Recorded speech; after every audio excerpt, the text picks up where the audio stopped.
Does this sound familiar? It's Friday night, 9 p.m. You promised yourself you'd relax, but instead, you're staring at your laptop.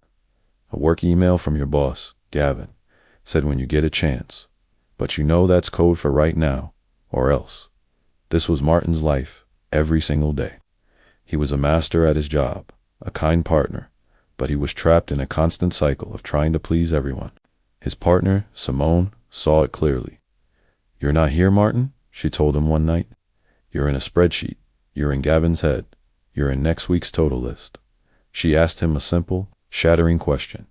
When was the last time you did something just because you wanted to? That question was a turning point. That night, Martin made a choice. It was small, almost insignificant.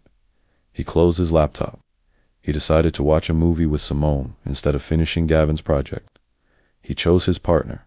He chose himself over a pivot table. It felt like a mini earthquake in his soul, but it was the start of everything. A week later, Martin found himself on the phone with his boss on a Saturday, but this time, something was different. Calmly, he told Gavin, "I'm offline for the weekend. I'll be first thing Monday." He stated a boundary. It felt terrifying, but also powerful. Simone called it the feeling of his spine realigning. To celebrate, she surprised him with a painting lesson from their artistic neighbor, Clara. Clara gave him a canvas and a simple instruction. Paint something with no correct answer. No metrics, no boss. Just what feels interesting. Martin hesitated, then made a wild, sweeping streak of blue paint.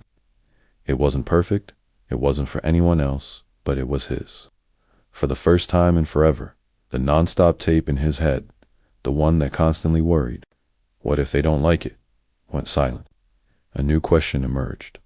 What if I like it? That painting, a little clumsy but full of joy, became a symbol.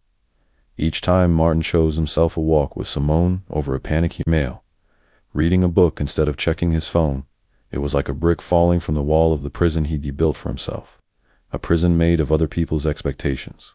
Of course, his boss Gavin noticed. He called, complaining Martin seemed distant, that his passion was gone. He even threatened a bad performance review. The old Martin would have crumbled. He would have rushed back to his laptop, apologized, and worked all night to prove his loyalty. But this was the new Martin. He looked at the painting on his wall, a reminder of his own choices.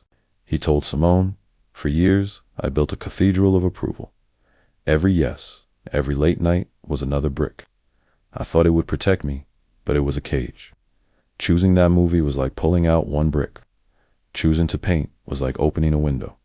Now, the whole thing is crumbling, and I'm letting it." Just then, his phone rang. It was Gavin. The sound was loud, demanding a call back to his old life, but Martin just watched it ring. He turned to Simone and said, "You know what I choose now? I choose to let it go to voicemail, and I choose to ask my wife if she'd like to go get ice cream." The phone went silent, and in that quiet, Martin had found something more valuable than any approval he had found himself. This story shows us that reclaiming your life doesn't always happen in a giant explosion. It can start with one small choice, one no, one moment where you decide to choose yourself.